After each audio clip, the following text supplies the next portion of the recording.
Kami po ay bawat isang tumatayo po rito sa harap ay hindi kami ang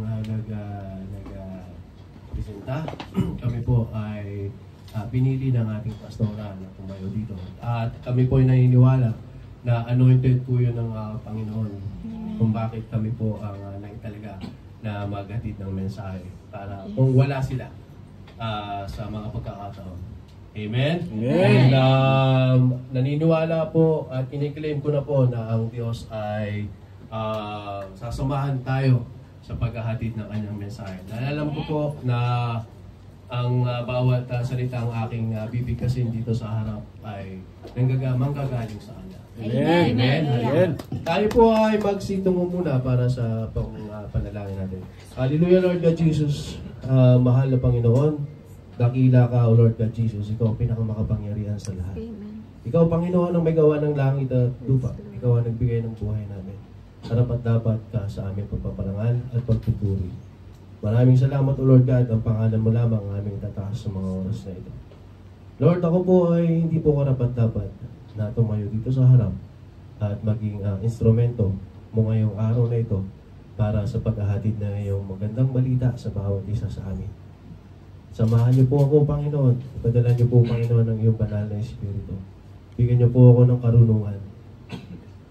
Hayaan niyo po, Panginoon, na gamitin mo ang aking mga bibig upang ang bawat salitang lalabas dito, O Lord God, ay maging tumpak at naaayon so kung paanong gusto mong makarating ang iyong mensahe sa bawat isa sa amin. Amin na pong kiniklaim mo, Panginoon, ang katagumpayan ng aming activity ngayong araw ng linggo para sa aming panambahan, O Lord God Jesus. Ihanda niyo po, Panginoon, ang aming mga sarili. Kami po ay inyong pong pakalinisin. Upang sa ganun, Panginoon, kami ay maging karapat-dapat na tumanggap sa iyong biyaya, sa iyong pagpapala, O Panginoon. Amin pong pinapawalang bisa, O Panginoon, ang gawa ng mga kaaway. Ang kawalan, Panginoon, ng focus, O Lord God, sa pakikinig sa iyong mensahe. Ang anumang sagabal, O Panginoon, upang ang mensahe mo ay aming ma-absorb, O Panginoon. At ito ay aming matutunan, maitanim sa aming mga puso at isipan. Ang lahat ng sagabal ay aming pinapawalang sala, O Panginoon. Sa pangalan ng iyong dakilang anak na sa Jesus. Amen. Amen. Tayo, hallelujah. Tayo po sa buwan po na May. Tayo po ay nasa transformation month. Ibig po sabihin ay pagpapanibagong buhay. At marami na po ang na-discuss, na-tackle dito sa harap about transformation. Amen. Ano po? Ngayong araw ay tutuloy po natin ang pag-uusap patungkol sa pagbabago ng ating buhay. Amen. Bilang mga Kristiyano, ano po? At ang ating pong pag-uusapan ay aking binigyan ng title na a transformed Christian is a fearless Christian. Ang binagong Kristiyano ay isang Kristiyano walang takot. Amen. Fearless, walang takot. Amen? Amen. At ako po ay mayroong istorya. May kwento po ako sa inyo bago po tayo magsimula. Maaaring tayong lahat po ay narinig na yung istoryang ito. Dito po ako para maganda nating maiabot sa inyo ang istorya. Meron pong isang lalaki na namamasyal, isang dapit-hapon. Dapit-hapon, ibig sabihin, nag-aagaw ang liwanag at dilim. Sa isang talampas, ibig sabihin, sa may bangin. So, siya ay habang naglalakad, dahil nga medyo nag-aagaw na ang dilim at liwanag, hindi niya napansin na medyo nadulas siya. At sa kanyang pagkakadulas ay nahulog siya sa bangin. Pero hindi pa niya, salamat sa Diyos, hindi pa niya oras. Maaaring meron pa siyang misyon sa mundo. Amen. At siya ay nakakapit. Nakahawak siya sa isang puno na nakausli. So sa isang ugat ng puno, so maaaring ugat ng puno, siya ay nakahawak. At siya ay nakabitin doon. So kung ikaw yung lalaki yun, wala kang gagawin kundi sumigaw na para humingi ng saklolo. Amen. Maaaring may makarinig sa iyo at ikaw ay matulungan na may ahon doon sa pagkakabitin mo, pagkakasaabit mo doon sa bangin. So sabi nung lalaki, saklolo, saklolo, may tao ba dyan? Paulit-ulit siyang sumisigaw ng parehong salita. Sinasabi niya, saklolo, saklolo, may nakakarinig ba sa akin? Tulungan niyo ako, malalaglag na ako sa bangin. Hanggang ang oras ay nagdaan, walang nakakarinig sa kanya. Kasi mag-isa lamang siya sa lugar na yun, ng mga oras na yun. So, ang ginawa niya, hanggang sa wala na siyang magawa, ang ginawa niya ay humingi siya ng nagdasal siya. Panginoon, wala na po akong magagawa. Tulungan niyo po ako. At narinig ng Panginoon ang kanyang request. So, ang Panginoon ay sumagot sa kanya, oh, bakit? Eto ako, anong maitutulong ko sa iyo? Tulungan niyo po ako. Ayaw ko pa pong mamatay, sabi ng lalaki. Ang sabi ng tinig lamang kanyang narinig. Eh, di bumitaw ka dyan. Sabi niya gano'n, bumitaw ka, kumawala ka. Sabi niya gano'n, nung boses, bumitaw ka. Eh, bangin nga, di ba, nakasabi siya sa bangin. So, maaari siyang mamatay. Naroon yung kanyang pagtitiwala, naroon yung kanyang yung pananampalataya niya. Meron siyang pananampalataya dahil sa kalulihang pagkakataon, mawalan man siya ng buhay sa mga oras na yon, ang huli niyang hininga ng tulong ay ang Panginoon. Amen. Pero dahil sa takot niya na mawala ang kanyang buhay, kahit sinabi ng tinig, bumitaw ka dyan, hindi siya bumitaw. At pagdating ng umaga, salamat na lang at binigyan siya ng Diyos ng kalakasan. Pagdating ng umaga, pagtingin niya ron sa yung pala, napakababa. Napakababa pala. So sabi niya, kung alam ko lamang na ganito kababa to, nung sinabi sa akin na bumitaw ako, di sana bumitaw na ako. Ngalay siya. Ang kwento pong ito ay maaaring kwento po ng bawat isa sa atin. Kwento ko, kwento mo, kwento ng katabi mo. Tayo po ay, bilang Kristiyano, tayo po ay nataniman na ng pananampalataya. Amen. Amen. Dahil wala naman po tayo dito sa bahay-sambahan natin kung wala po tayong pananampalataya sa Diyos. Amen. Hindi naman siguro maaaring nandito ka lang para gaya-gaya. Di po ba? Meron po bang pumunta rito na dahil yung boardmate mo ay pumupunta rito every Sunday na curious ka lang, ano bang meron doon sa pinupuntahan nito? Baka sama nga. Meron po bang ganun dito? Wala po. So, naniniwala ako na ang lahat ng pumunta rito ay merong pananampalataya. Amen. Dahil sa pananampalataya na meron ka sa iyong puso. Amen. Sa ating Panginoong Diyos. Ano po? Amen. Pero ang tanong, hanggang saan ang pananampalataya mo? Kahit pa ang kapalit nito ay ang iyong buhay, kagaya ng lalaki sa kwento. Hanggang saan ka kaya mong magtiwala sa Panginoon? Amen?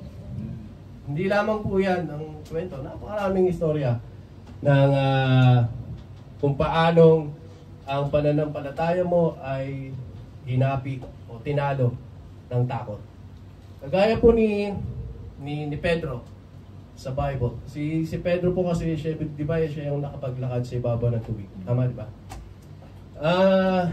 Isang hapon, mga kwento, parang ko, laging dapit hapon.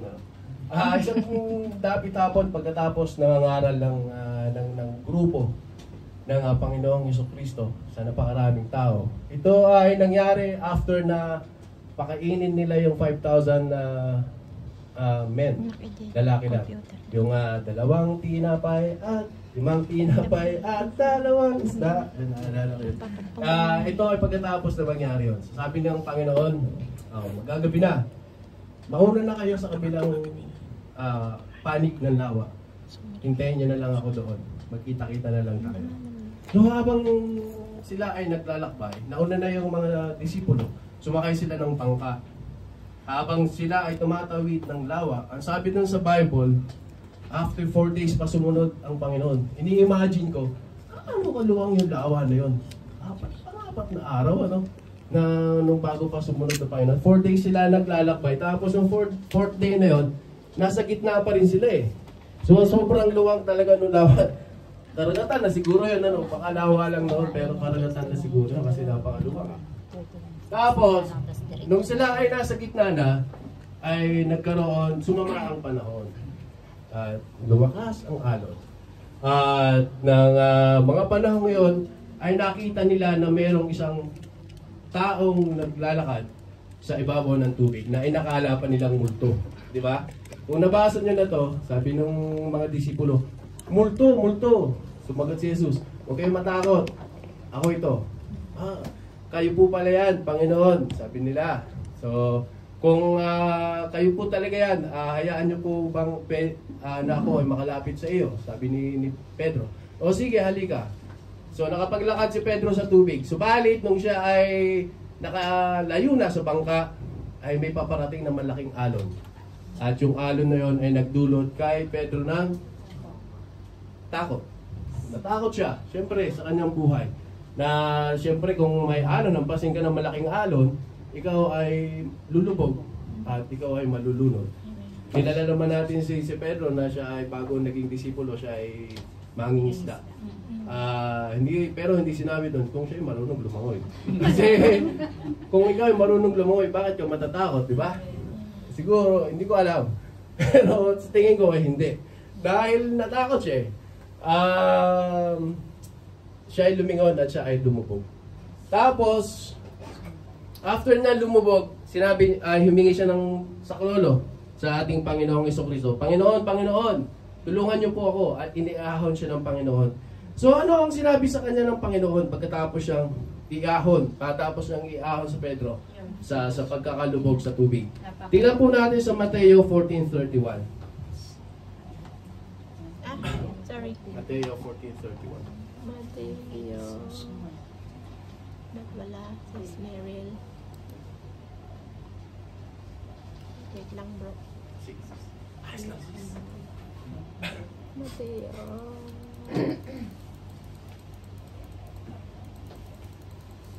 Mateo 14:31. Gusto ko lang pong pakita sa inyo kung ano po ang sinabi ng Panginoon kay Pedro matapos siyang iahon. Agad naman siyang inabot ni Jesus. Nung sinabi ni Pedro, Panginoon, Panginoon, tulungan niyo po ako po ay malulunod na. Agad naman siyang inabot ni Jesus at sinabi, kay liit ng pananampalataya mo, bakit ka nag-alinlangan? Amen? So, tingin niyo po bakit nag-alinlangan si Pedro? Dahil sa takot, di po ba? Takot ang pumapatay sa pananampalataya. Amen. Narinig ko nga kagabi, sabi ni Grace, napakahina mo namang Kristiyano.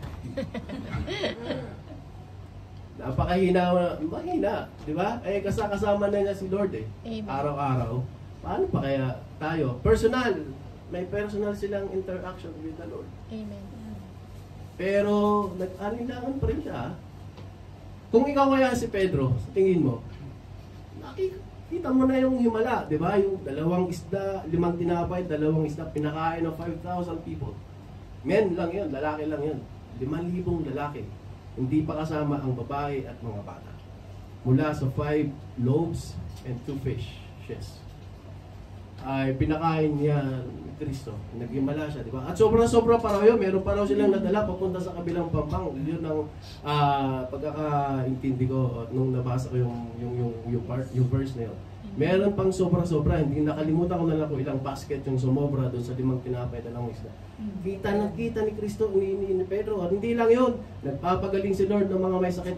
Kasama na niya personally. Pero, bakit nag-alinlangan? Takot talaga.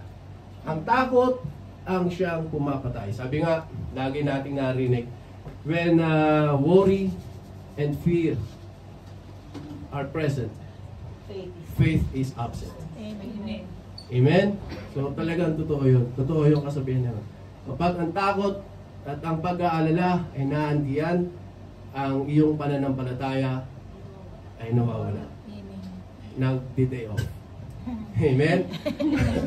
At ang aking po palang, ang ating pag-uusapan ay kinuha ko sa verse ng Deuteronomy 31 verse 6. Dito ko po pala kinuha yung ating pag-uusapan. Sorry. Deuteronomy 31 verse 6. Wait lang bro.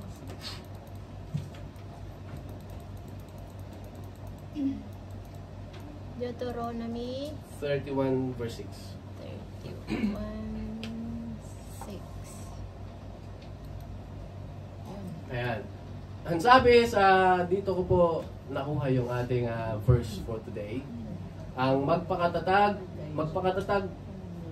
kayo at magpakatapang, huwag kayong matakot sa kanila dahil ang Panginoon na inyong Diyos ay kasama nyo, hindi niya kayo iiwan o pababayaan man. Amen. Amen? Ang sabi ay magpakatatag kayo, hindi tayo iiwan ng Diyos. So, para saan na tayo ay gapiin ng takot yung pananampalataya natin? At atin pong pag-uusapan, actually po, ito ay na-experience ko. Ilang days ago. Anong araw ba ako nag-text sa kapatid ko? May tinext ako dito kapatid nung nakaraan eh. Kasi for your information po, nasabi ko na din ito. Na ako po ay walang trabaho since March. Ano ho? At ang kinakatakutan ng bawat isang OFW, ng bawat isang OFW sa Macau, ay ang mawalan ng trabaho. Hindi ko ba? Nung ako ay nagtatrabaho ba, pagka bumabalik sa aking alaala yung mga times na ako ay, kasi pumunta rin kami rito na tourist at na-experience ko rin na maghanap ng trabaho. That was 2012. 2012 kami dumating sa Macau. At ako ay nakahanap ng trabaho after ko makapag-U-turn. Yun. At gabi-gabi, mabuti na lamang nung mga panahon yun ay nakilala namin ng Panginoon. Habang pagpunta namin ng Macau, dito na kami nakakilala sa Panginoon at tumanggap sa Kanya bilang Diyos tagapagligtas. Mabuting-mabuti na lamang at talagang pinano ng Diyos. Alam nating lahat na ang lahat ay nangyayari dahil ito ay may kadahilanan. At alam kong kaya kami napadpad dito, sabi nga ni Sis Grace kagabi, hayaan mo tangayin ka ng hangin kung ikaw ay sa isang bangka. Kagaya ng mga nakarating sa Malta. Sino? Yung nakarating sa Malta, nakarating sila ng Malta, mga disipulo, dahil sila itinangay lamang ng hangin. Gawa ng bagyo. Hayaan mo kasi maaaring dalhin ka ng Diyos sa isang lugar dahil ikaw ay may kadahilanan. Meron kang role na dapat gampanan sa lugar na iyong sa iyong pupuntahan. Amen? At dito nga namin nakilala ang Panginoon.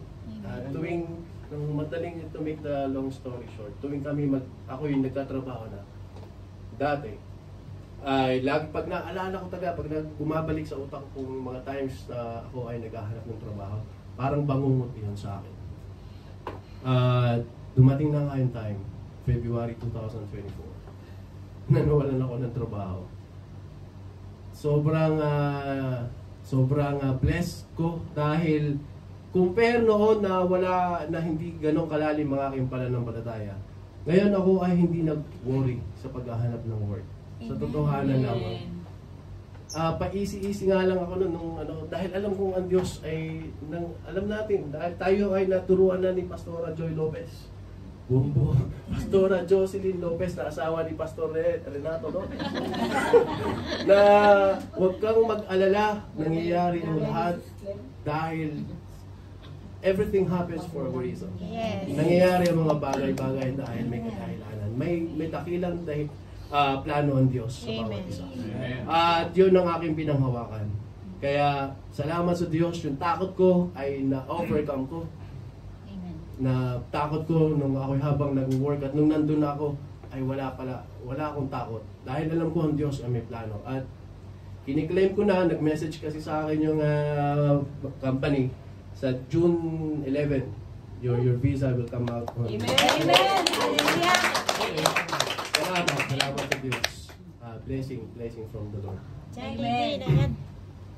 At di ba? Si pangalan si Carlo, Juan Carlo, pangalan ba?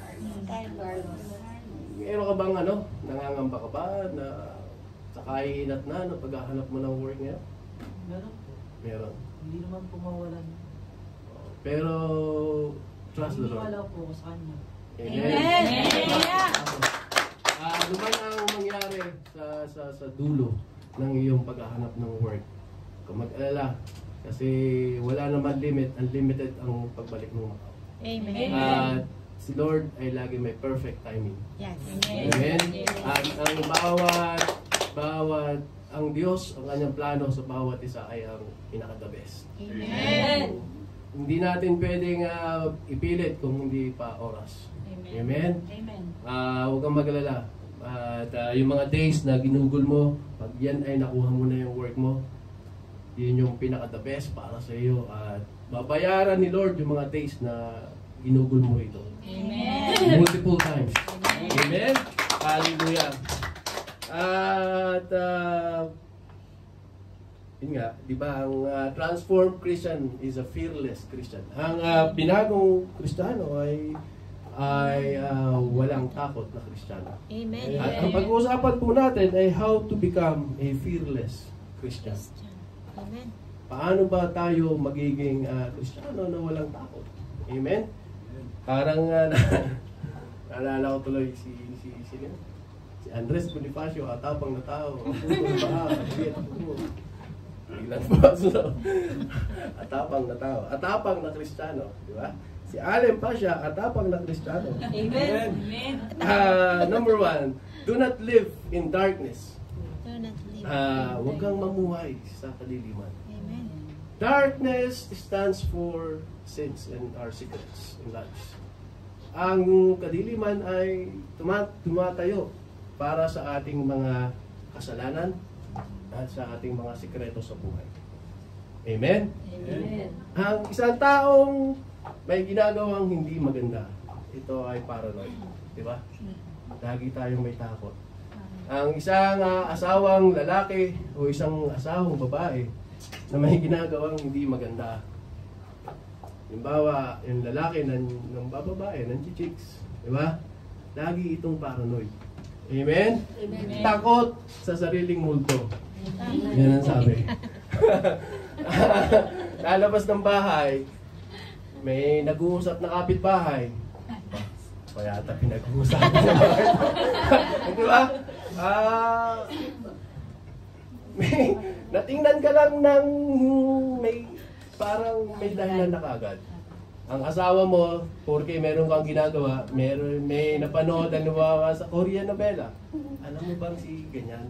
Ang ganda nung napanood ko kanina. Yung lalaki ay ng babae at yung asawa nahuli siya. Parang pinaparinggan niya ang tao. Paranoid, di ba? Hinahanap si Mel. Ibig sabihin, ang kasalanan ay isang factor na nagbibigay sa atin ng takot Amen. sa bawat isa. Amen. Amen? Yung kasalanan mo, yung sikreto mo, isa to sa mga factors kung bakit ikaw ay nagiging takot. Alam niyo po ba na yung sikreto mo ay pwede ka rin dito maging ano tawag doon? Biktima ng yung pang i-scamming ka, tawag doon? Blackmail. Yun.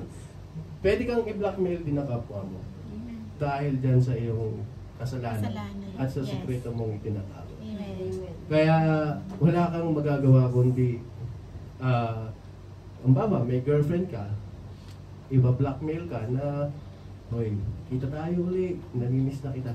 Hindi na pwede, ayaw ko na. Nahuli na tayo ng asawa ko.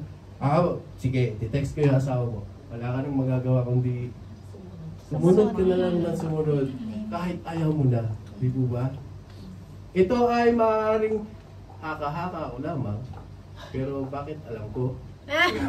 Pinagdaan. Lalabas na ang Mela. Tested and proven. Ito ay maaaring haka-haka ko lamang, pero ito ay posibleng nangyayari. Nangyayari sa tao. Di po ba? Nakikita ko lagi sa Tulfo, yung mga babae na na-blackmail. Yung mga OFW na babae, di ba? Na naguhubad sa harap ng mga boyfriend nila. Nagbibigay ng pera kasi napablockmail sila nung boyfriend nila. Bakit sila natatakot? Eh kasi baka may asawa sila sa Pilipinas, di ba? Amen. At kung single naman sila pareho, bakit ka matatakot, di ba? Eh yun nga kasi meron sekreto kasi kasalanan yung kanilang ginagawa. Amen? Amen. So paano mo ma-defeat? Paano mo ma-overcome yung living in darkness? Face your fears. Of course, huwag kang gumawa ng kasalanan. Amen. Yun ang number one. Amen. Di ba? Bakit ako matatakot? Eh, kung gagawin ko ito, syempre matatakot ako. Matatakot akong mahuli ng asawa ko. Ay pagka ganito kaganda ang asawa mo, ay gagawa ko ba ng kasalanan? Napakaganda na, napakabait pa. Amen. Di iwanan, tatagdagan. The best talaga.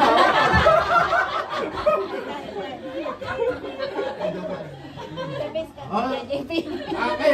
Kaya kung sa mga single, eh, iwanag kayo ng the best. Amen. Di ba? Gaya ni Bro Joy, nakita na niyo yung the best part. Kung ako talaga kay Bro Joy, hindi ko napakakawalan yun. At hindi ako gagawa ng kasalanan. Amen. Para hindi ako mabuhay na akong paranoid. Di ba? At lagi naman sinasabi sa akin ni Bro Joy yun, ako bro, ay nagbago na simula nang makilala ko si Juday. Bro, binibuild up lang kita. Pero totoo yun, lagi mo sinasabi sa akin yun. Ewan ko ba kay Juday, bakit lagi nagsiselo sa akin? Eh, simula naman nung naging girlfriend ko yan, eh, nagbago na ako. Kung maaari nga lang, maglagay ako ng tapa oo doon sa mata ko. Ano yung tapa oo? Yung sa kabayo. Oo. Para yung tingin niya diretso lang, laging kay Juday. Di ba? Eh, interviewin natin yung experience. Bro, ano ang buhay na wala kang kinakatakutan? Ng ulo eh. Ako, kinakatakutan ko ngayon, si Lord na lang. Yun. Yes, amen. Dahil siya ang nakakaalam ng lahat ng kung anong meron at ginagawa ko. Kaya alam ko dapat ikatakot dahil siya ang kasama ko. Amen! Hallelujah. Tama? Cast your burdens sa Panginoon lamang. Amen. Including your fears and your worries. Amen. Kasi wala kang dapat kakampi. Wala kang kakamping iba na matibay. Kundi si Lord lamang. Kasi yung mga sikreto mo, pag sinabi mo sa kaibigan mo, sabi nga nila, your best friend is your best enemy.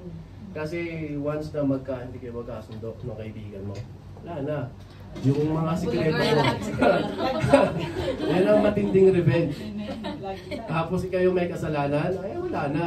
Kawawa ka. So, pinakamatinding, the best na yung maging kakampi, ay si Lord lamang. Yung mga sikreto mo, kay Lord mo sabihin yan. Kung may nagawa ka mang kasalanan, nakaligtas ka kahapon. Kung gumawa ka ng kasalanan kahapon, nakaligtas ka, nakalusot ka sa asawa mo, sinasabi ko sa iyo, don't live in darkness. Kala ko lulusot. Kung nakalusot ka kahapon, hanggang kahapon na lang yun. Amen. Huwag mo nang hintayin na gumawa ka ulit bukas. Amen. Amen? Huwag mo nang gawin ulit bukas yan. Amen. Mag-isip-isip ka na, kaibigan. Baka matulfo ka. Amen? Hallelujah. Ang ating sarili po, ang ating sarili, ay ito ang madalas nating kaawayan po. At ang totoong ikaw ay makikita mo kung your true self is when you are inside a room alone. Ano po? Ang isang Kristiyanong totoo ay yung nasa silid ng kwarto na mag-isa. Ibig sabihin yung walang nakakakita. Pero huwag kang pasisiguro. May lente. Si Lord lagi ka nakikita. Amen. Amen. Kung peke ka sa labas, Amen. ay huwag kang mag-alala, kita ni Lord yan. So, kung peke ang pananampalataya mo, ay huwag kang mag-alala na nakasulat yan. Ano gagawin mo? Palakasin mo ang iyong sarili. Amen? Amen. Punta po tayo sa John 18:20.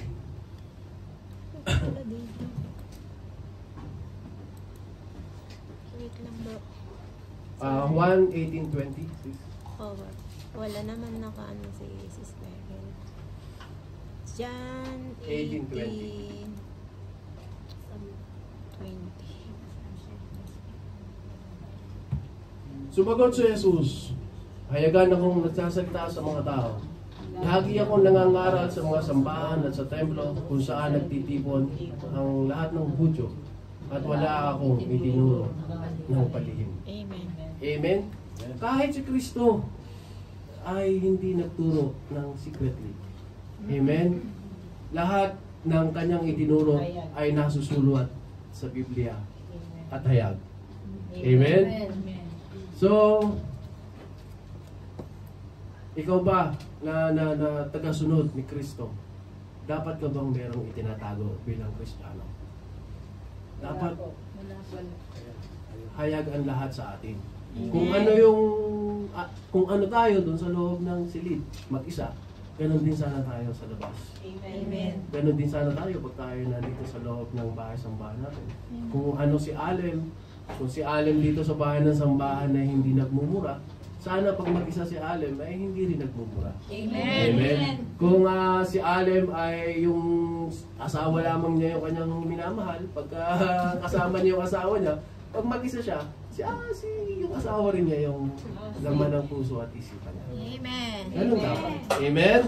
So, kahit si Lord, sa actions niya, sa kanyang mga sinasabi, lahat yon ay nasusulat sa Biblia at lahat yon, dahil yon ay ginawa niya ng hayag.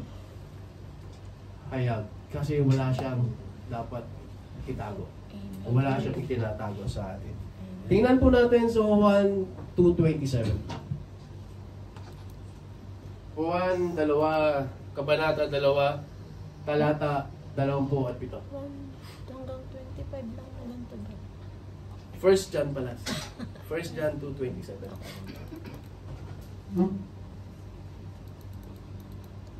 First John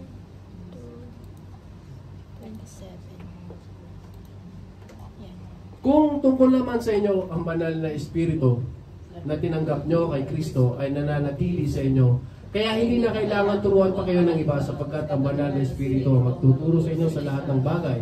At ang tinuturo niya ay katotohanan at hindi kasinungalingan at gaya ng itinuro niya sa inyo. Mananatili kayo kay Kristo. Amen. So, ganun din po yun. Ano po? At sa sinabi ko nga na si Kristo ay hindi nagturo ng hindi hayag. Amen? At ito ay yung supporting verse lamang natin. Punta po tayo sa Juan 8:32. John 8:32.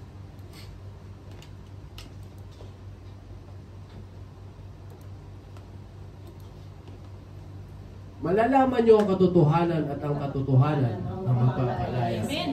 Amen. Ayun. Kung sabi nga, kung ayaw mong matakot na mabunyag ang iyong sikreto, ay di huwag kang gumawa ng dapat na mabunyag at huwag kang gumawa ng kasalanan, di ba? Amen. At ang katotohanan ang magpapalaya sa inyo. So, kung ibig sabihin dito, kung may sikreto kang ginagawa ngayon, baka sakali na ang pagsasabi mo, pagko-confess mo sa iyong sa kapwa mo nang nagawa mong kasalanan ang makakapagpalaya sa iyo. So, suportado ka ni Juan. Dahil ang sabi niya, ang katotohanan ang magpapalaya sa iyo. Amen. Amen? Amen. The truth will set you free. Amen.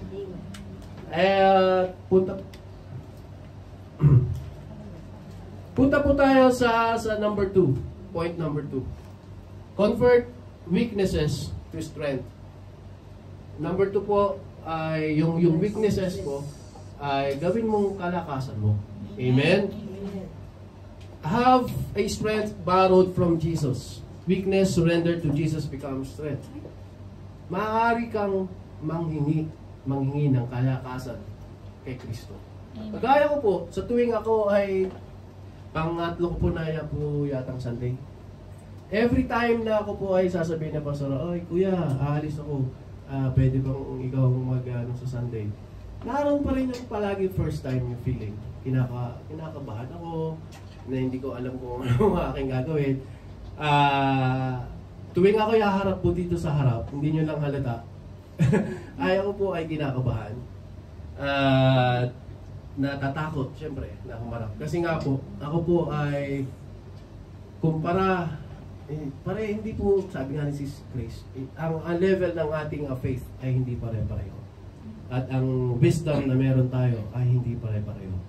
Compare sa iba, ako po ay hindi ganon kagaling na mag-message, mag-deliver ng message ni Lord. Compare sa iba, ako po ay hindi sapat ang kaalaman about sa Bible, sa Biblia. At compare sa iba, ako po ay hindi experienced. Pero ang lahat po ng aking kahinaan ay aking itinataas sa Panginoon. At ang Panginoon po, kung bakit ako nakakapagsalita sa inyo ngayon, nakakapag-deliver ng message, ay dahil ito po ang kalakasan ng aking loob at ang mga salitang aking sinasabi, ito po lahat ay nanggaling sa ating Panginoon. Amen. Amen. So, ang kahinaan mo na yung isinuko sa Panginoon, ito ay bibigyan ka ng Diyos ng kalakasan Yes, amen. ayon sa kanyang kalooban. Amen. Hindi ko po akalain na sa buhay ko ay, sabi nga ni Sis Grace kagabi, hindi rin niya akalain na sa buhay niya ay magagamit siya ng Panginoon na mag-deliver ng message ni Lord. Magmensahe at mag-preach dito sa harap. Amen? Pero ang Diyos tayo ay pinili dahil siguro kailangan tayo ay matuto. Kasi pag gumagawa ka po ng outline ng iyong message, siyempre, sabi nga ni Sis Grace, ikaw muna yung first hand. Ikaw yung first hand learner. Ikaw yung unang matututo. Kasi ikaw yung naggumagawa. Oo nga, no? Totoo nga ito. Yun nga. So, tuwing gumagawa po tayo ng message, tayo yung unang natututo. Amen? And magpipray of course tayo ng wisdom. Lord, samahan mo po kami, ako, sa di-deliver ko ng message mo para yung message ko ay yung bawat salita sasabihin ko, yung tumpak, yung gusto mong mangyari. Amen? Amen. Marami po ang weaknesses ng tao. It's either your physical outlook, yung estado mo sa buhay, economic status mo sa buhay, yung iyong education, yung iyong kapansanan. Amen? Sino po ang nakakakilala kay Nicholas James Vujicic? Nicholas James Vujicic. Siya po ay isang pastor. He was born in Australia in 1982. So matanda ako sa kanya ng 2 years. So, siya ay 41 years old na. 43 na kasi ako. Si Nicholas James Vujicic, siya yung pastor na walang kamay, walang paa. Si Pastor Nicholas James Vujicic. Pero, of course, yung weakness niya is yung kanyang kapansanan. Pero hindi yun naging hindrance para siya ay magamit ng Panginoon. At, to inform you all, siya po ay may family. Amen. At siya po ay isang swimmer into swimming siya at saka skydiving. Yun po ang kanyang mga sports. At ang most of all siya ay ginagamit sa ministry ng Lord. At marami na po siyang bansang napuntahan. At siya po ay famous. Famous po siya. Pag ano niyo yung sa YouTube, Nicholas James Vujicic, siya po ay isa sa mga famous na lingkod ng Panginoon. At physically, pag tinignan mo siya, parang Paan. very inspiring, di ba? Walang paa, walang kamay. Saan siya humuhugot ng kalakasan? Di ba? Saan siya humuhugot ng kalakasan at yung wisdom na the way na siya ay magsalita sa harap ng napakaraming tao. Hindi lang ganito karaming tao ang kanyang pinagsasalitaan. Amen. Hundreds of people, thousands of people sa isang malaking venue. Nicholas James Vujicic. Kasi iba ko naglalagay sa... Oo. Napakahusay. Nobody is perfect, sabi nga. But you can be perfect if you decide to. Yes. Just ask the Lord. to make you perfect. Amen? Ang lahat ng gusto mong mangyari sa buhay mo ay hilingin mo sa Panginoon at yan ay ipagkakaloob niya. Pagdasal ka ng merong pasasalamat at pananampalataya. Amen? Amen. Naniniwala po ba kayo na ang bawat tao ay nilikha ng Diyos? Depende sa kanyang role sa future. Halimbawa, pag ikaw ay sinilang na matangkad, more possible maging basketball player ka, di ba? Pagka ikaw ay sinilang na may magandang mukha, hindi ka lang nandito sa harap ng pulpito, artista ka, di ba? Joke lang. Yun. Dancer pa eh. Pag ikaw ay sinilang na maliksi, na may rhythm ka sa katawan mo, dancer, di ba? Yes. So, tayo po ay nilikha ng Diyos na aayon sa ating magiging role sa future natin. Amen. Amen? Amen. Amen. Amen. So, do not let your weaknesses cause you fear. Sabi, huwag mong hayaan na ang takot mo ay magdulot. Ang kahinaan mo, ang kapintasan mo, ang kapansanan mo ay magdulot sa iyo ng takot at kapiin ang iyong faith. Amen. Amen? Kung ikaw, halimbawa, wala kang tinapos, si Pedro, wala siyang tinapos, no read, no write si Pedro. Pero ginamit siya ng Panginoon, di po ba? Ang education ay hindi hadlang para matakot ka at magkapiin ka ng takot ang iyong pananampalataya. Amen. Kagaya ni Pedro. Si Pedro hanggang mamatay ang Panginoon siya ang kasama, pero pagdating sa dulo, tinanggi niya ang Panginoon. Tatlong beses. Si Pedro, no read, no write, di po ba? Number one, yun din, binigay ko ng example kanina, siya lumakad sa ibabaw ng tubig, pero yung takot niya, nag-alinlangan siya. Amen? Amen.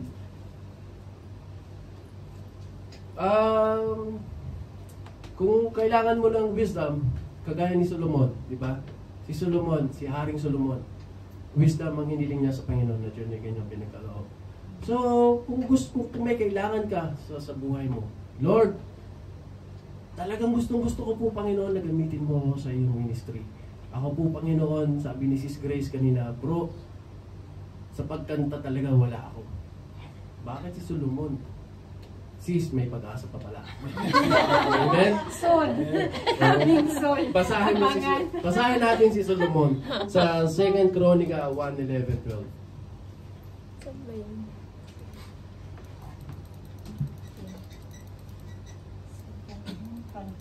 Ito, Chronica. 2 Chronica 1:11-12.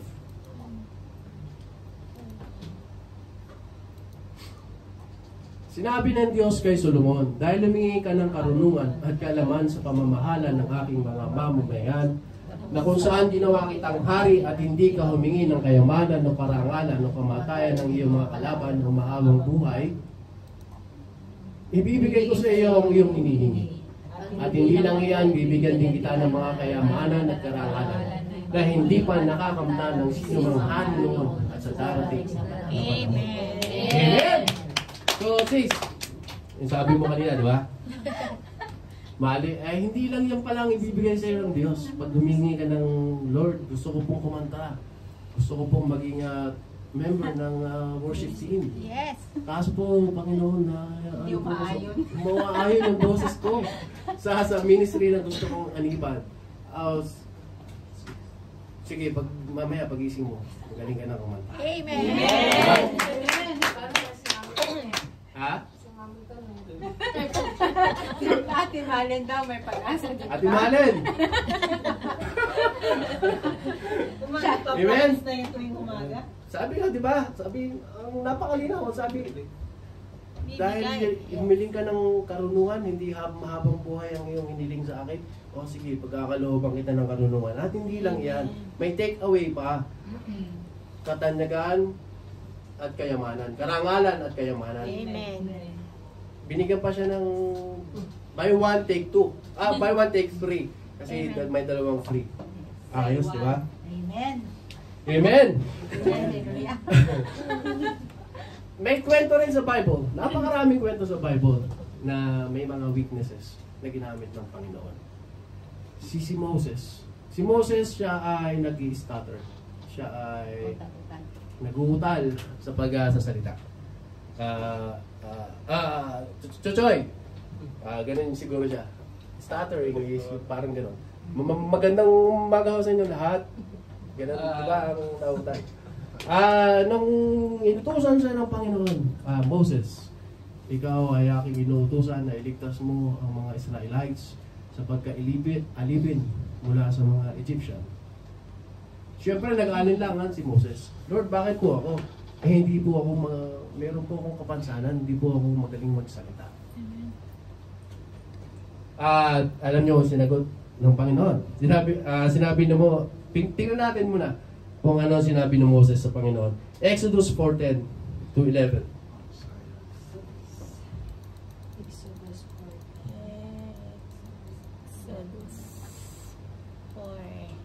Exodus 4:10 to 11. Okay pa. Sinabi ni Moses, Panginoon, hindi po ako magaling magsalita. Mula pa man noon. Hirap na ako sa pagsasalita. Kahit na ngayon ay ipag-usap kayo sa akin, pautal-utal ako kapag nagsasalita. 11. Sinabi sa kanya ng Panginoon, sino ba ang gumawa ng bibig ng tao? Sino ba ang may kakayahang gawing bingi o pipi? Sino ba ang nagdidesisyon na makakita o magulang siya? Hindi ba ako ang Panginoon? Amen? So, hindi ka pala pwede magreklamo kapag ikaw ay inutusan ng Panginoon. Alem, ikaw ang maghahayag sa linggo. Amen. Lord, hindi po ako kasing galing ng iba. Bakit ako po? Sino ba ang nagbibigay ng wisdom? Sabi ni Lord. Trust the Lord. Amen? And obey, of course. So, nung sinabi ni Moses ito, ang sabi ng Panginoon sa kanya ay ito, ang nangyari, Exodus 4:14, sis po nasa 14. Hindi ka naman kasi pababayaan ni Lord. Hindi ka pababayaan. Oo, may weakness ka. Pero hindi ka pababayaan ni Lord. Kasi, nagalit ng matindi ang Panginoon. Nagalit muna pala, kay Moses. Kaya sinabi niya, sige, si Aaron na lang ang nakapatid mo, na isang Levita ang siyang magsasalita para sa iyo. Alam kong mahusay siyang magsalita. Papunta na siya rito para makipagkita sa iyo. Matutuwa siyang makita.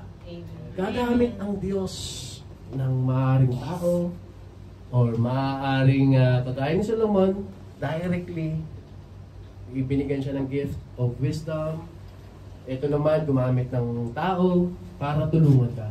So kung meron kang kahinaan, don't worry. Surrender mo yan kay Lord. Si Lord na ang bahala diyan. Relax ka lang. Amen? Kalma. Tandaan mo sa Philippians 4:13, I can do all things through Christ who strengthens me. Amen? At punta po tayo sa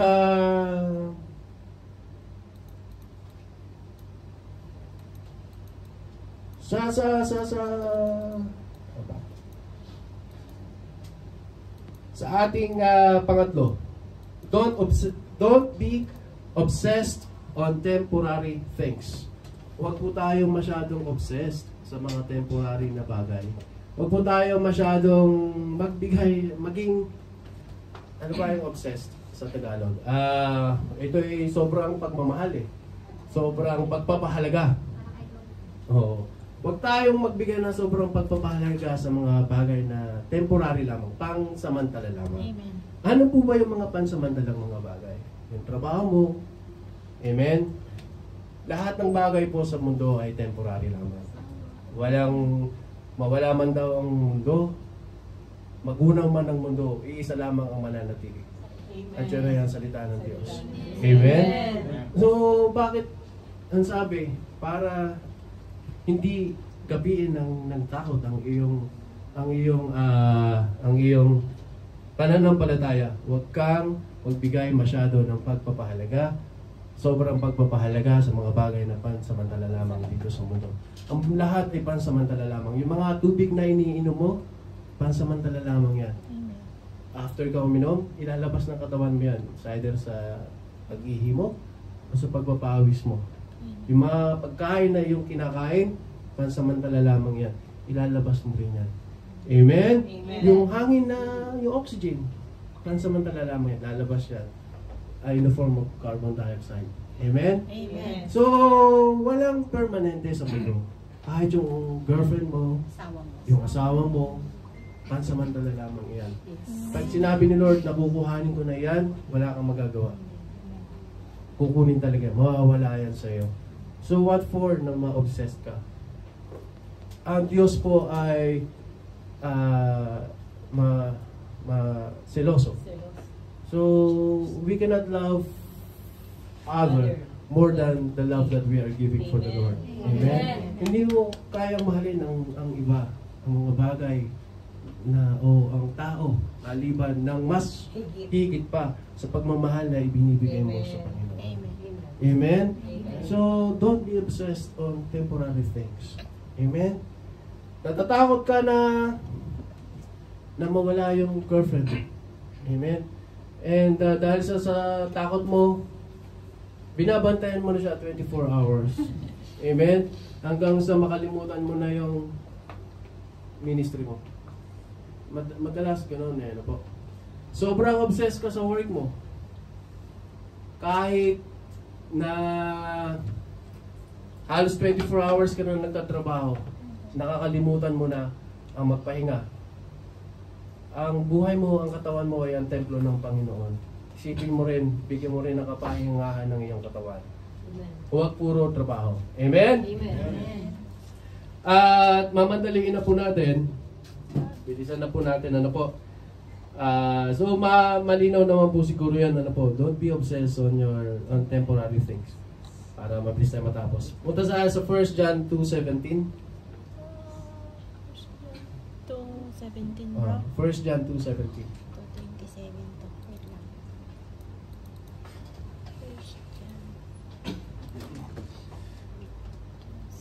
Unang 1:2:17. Ang mundo at lahat ng bagay dito na inahangad ng tao ay mawawala. Ngunit ang taong sumusunod sa kalooban ng Diyos ay mabubuhay magpakailanman. Amen? So, saan po tayo dapat mag-focus? Sa mga bagay na naaayon sa kalooban ng Diyos. Amen? Amen. So, ano ba yung mga permanent na bagay sa mundo? Ito yung mga makikita natin ito sa Matthew 6:33. Check po natin, Matthew 6:33. Kaya unahin nyo ang mapabilang sa kaharian ng Diyos at ang pagsunod sa kanyang kalooban at ibibigay niya ang lahat ng pangangailangan nyo. Amen. Amen? So, ibibigay ng Diyos ang mga pangangailangan mo. Matuto ka lang, unahin mo munang hanapin ang kaharian ng Diyos. Amen? So, ano ba yung mga pangangailangan na yan? Tingnan natin sa Galatia 5:22. Ito ang mga kailangan natin. Ngunit ito ang bungang makikita ng taong namumuhay sa kapangyarihan ng banal na Espiritu. Meron kang pag-ibig, meron kang kagalakan, kapayapaan, pagtitiis, kabutihan, gandaang loob, katapatan,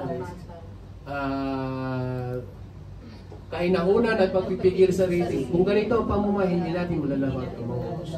Amen. Sa tingin nyo, pagka ganito po ang ating pamumuhay, meron tayong bunga na banal na Espiritu. Amen. Meron pa po ba tayong takot? Wala, ano po. So, punta na po tayo sa number 4. Bilisan na natin. Ano po? Do not fear defeat or rejection. Huwag kang matakot sa rejection or kabiguan. Amen? Amen. So, paano natin to gagawin? Of course, have a victorious mind. Amen? Karoon tayo ng utak na laging panalo. Kasi ang nagdidikta ng outcome, ng result, ay palaging ang utak natin. If you think that we will be matatalo tayo, we will be defeated, so that will be the outcome. Expect mo na yan. Pag nag-expect ka na, nag-isip ka na, ikaw ay magtatagumpay, ang outcome niyan, 99% victory. Amen? So, kung ano ang iyong iniisip, yun ang mangyayari. So, huwag kang matakot. So, ang gawin mo, i-align mo yung utak mo. Pagbuhin mo yung state of mind mo. Gawin mong laging positibo. Para ang laging nangyayari sa buhay mo ay laging positive. Amen? So, huwag kang iwasan na natin ang pag-iisip ng negative. Huwag kang matakot na sumubok. Dahil natatakot kang ikaw ay mabigo. If you don't try, you will not see the result. Amen. It's either winning or losing. Huwag kang matakot na matalo. Kasi sa talo, pagkatalo, you will learn something from there. Amen. You will learn something from your experience. Amen. May matututunan ka sa experience mo and it will make you more stronger. Amen. Matututo ka sa iyong karanasan at ikaw ay magiging mas malakas dito. Saan po ba tayo lumalakas? Sa mga pagsubok. Sabi nga ni Sis Grace, ang pagsubok ay bahagi na ng buhay natin. Amen. Dahil ang pagsubok, siya nagbibigay sa atin ng kalakasan. Sabi nga pala ng asawa ko, aabutin ka ni Lord pag ikaw ay may pagsubok, mas nararamdaman mo yung presence of God. Amen. Amen? Amen. So, don't be afraid to get defeated or to get rejected. Huwag kang matakot na ikaw ay ma-defeat. Huwag kang matakot na ma-reject ka. Kagaya ni Lord, siya ay na-reject din sa sarili niyang bayan. Kasi sabi nga, walang propeta na tinatanggap sa sariling bayan. Bakit? Kasi alam niya yung kasimula-simula, pagkasilang mo hanggang sa kasalukuyan mo buhay, alam nila. So, paano ka tatanggapin sa sarili mong bayan? Don't worry. God will make a way. Amen? Amen. God will make a way. Punta na po tayo sa, huwag na po natin masyadong ano po. Have more of Jesus, number 5. Karoon ka ng Kristo. Mas maraming Kristo sa buhay Christ mo. like this. Kung ang iyong ibig sabihin, level up your faith. Amen. Yun ang sabi. I-level up mo yung pananampalataya mo kay Kristo. Si Kristo ay nasa puso ng bawat isa. Amen. Dito po siya nanaan sa puso natin. At sabi ko nga po, your mind and your heart, they work in tandem. Amen. Lagi silang magka-tandem. At sinasabi ng puso mo, yun yung nakikreate sa isip mo. Kung ikaw ay nasasaktan, nakikreate ka ng takot sa isip mo kasi masakit ang masaktan. Kung ikaw ay natatakot ng umibig muli dahil ikaw ay kagagaling mo lang sa break up, nang kagagaling mo pa lang sa break up, natatakot ka ng umibig muli dahil na-experience mo, sakit-sakit, inihiram ko yun ng 3 months and 2 days. Huwag ka matakot na umibig muli. Nag-iyak ka ulit. Dahil iyak ko. Try and try until you succeed. Sabi nga. Siguro kasi yung iniyakan mo ay hindi yun ang talagang para. Amen. Amen? So, i-align mo yung puso mo. I-clear mo, i-cleanse mo yung puso mo para malinis din ang nasa utak mo. Amen. Kapag puro basura na sa puso, basura rin ang nasa isip. Amen. Lagi yung magkatandem yung dalawang yan. So, more of Jesus. Cleanse our hearts. Amen? Make our heart a perfect place for Jesus to stay in. Amen? Gawin natin the best place ang ating mga puso para kay Lord na kanyang tirhan. Lagi niyong nating isipin na si Lord ay nasa puso natin. Amen? Amen. Huwag natin malaunin. Punta na tayo sa, dami pa actually akong rito, kaya lang aabutin tayo na. Ang sarap, pag natatakot, pero pag ikaw ay gumawa, kasi ako pag gumagawa ko ng message, naliligo ako. Sabi ni Lord, yun na. Pagbalik ko sa telepono, kaya ang dami, ang haba. Sobrang haba nito.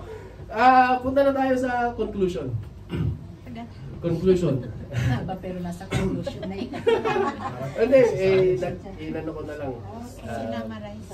Rename ko na lang siya. A fearless Christian is a faithful Christian. Yun lang naman yung summary ng ating pinag-uusapan. Ang Kristiyanong walang takot ay ang Kristiyanong may pananampalataya at nagtitiwala sa Panginoon. Amen? Amen. Ano man yung sitwasyon natin sa buhay, ano man yung mga bagay na nagdudulot sa atin ng pagkatakot, lihim man yan o bunyag, hindi ka ligtas sa paningin ng Diyos. Amen? Amen. Hindi tayo ligtas sa paningin ng Diyos. Ang gagawin lang natin ay hinihintay lang actually tayo ng Diyos na sa tuwing tayo ay hindi na natin kaya, ay tayo ay kagaya ng tao sa kwento, yung lalaki sa kwento, hindi na niya kaya na sumabit, tumawag ka na sa Panginoon. Naghihintay lamang siya ng tawag mo. Our Lord is a call away. It's just a call away. 24/7. 24/7. So, nandyan lang si Lord. Hingi ka na lang ng saklolo. Huwag sa katabi mo. Huwag sa nakasalubong mo lang sa daan. Huwag ka doon hihingi ng saklolo. Kay Lord lang. Amen. Si Lord ang the best na kasangga. Si Lord ang the best na katsukaran. Si Lord ang the best na kaibigan. Kung ano gusto mong itawag kay Lord, siya ang the best. Kasi siya ay isang mananagumpay. Pinagtagumpayan na ng Diyos 2,000 years ago ang mundo laban sa kasamaan. So kung kakampi mo ang Diyos, meron ka ba mang dapat ikatakot? Amen? Ang sabi nga ng Salmo 5:55-22. Ito po yung verse na iwanan ko sa inyo. Salmo 55:22.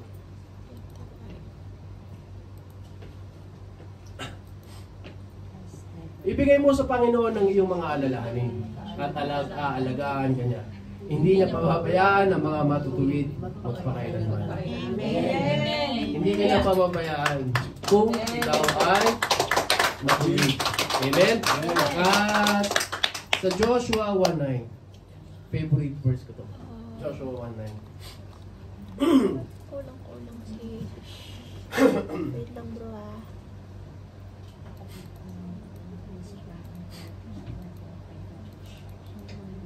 Asan yun?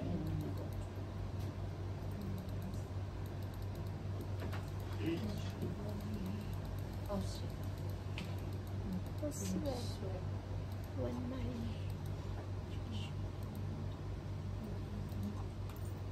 Ayan. Alalahanin mo palagi ang bilin ko sa iyo. Magpakatatag ka at magpakatapang. Huwag ka matakot o may manghina. Dahil ako ang Panginoon na iyong Diyos ay sa iyo kahit saan ka maroon. Amen. Ang ganda, di po ba? Favorite ko talaga itong verse na to. Kasi, ang sabi, alalahanin mo palagi. Palagi, ang sabi niya. Kasi, ulitin ko ulit, yung don't be afraid na phrase ay 365 times written on the Bible. So, 365 days in a year. Every day tayong pinapaalalahanan ng Diyos. Merong 365 na araw ang isang taon. At araw-araw, i-divide mo into 365 yung 365 times. Every day tayong pinapaalalahanan ng Panginoon. Huwag kang matakot. Yan ang biling ko sa iyo. Magpakatatag ka, magpakatapang. Sabi ni Lord. Tapos, ang sarap, di ba? Para ka lang kinakausap ni Lord ng harap-harapan. Amen. Amen? Kaya, meron pa po ba tayong dahilan para yung yung pananampalataya natin sa Panginoon ay magapi ng takot? Amen? Hallelujah. So, sana po ay meron po kayong natutunan sa ating mensahe. Kaya ko, may natutunan na ano po. Grace, kaya sabihin ko mga sasabihin ka. Tayo po ay manalangin ha. Amen. Hallelujah, Lord God Jesus. Holy Spirit, Yahweh, aming Ama sa langit. Kami po ngayon ay nagpapasalamat o Panginoon sa katagumpayan ng mensahe at maganda ang mensahe na iyong pinagkaloob sa amin ngayong araw. Lord, salamat sa tapang na iyong pagkakaloob sa amin. Tapang na harapin o Panginoon ang bawat sitwasyon namin sa buhay. Ito man, Panginoon, ay takot dahil sa aming mga karanasan, takot dahil sa aming kalagayan sa buhay, takot na ibinibigay na aming mga problema o Panginoon. Maraming salamat, Panginoon, sa paalala mo. Huwag kang matakot. Ito ang biling ko sa iyo palagi. Sabi mo sa amin, magpatatag kami at magpakatapang dahil lagi ka namin kasama, o Panginoon. Pangahawakan namin, Panginoon, ang iyong salita. Simula ngayong araw na ito, Lord God, anuman ang iharap sa amin ng buhay, ano man ang pagsubok na dumating sa aming buhay, o Panginoon, ito ay haharapin namin ng buong tapang, o Lord God Jesus, dahil alam namin na ikaw ang aming kasama.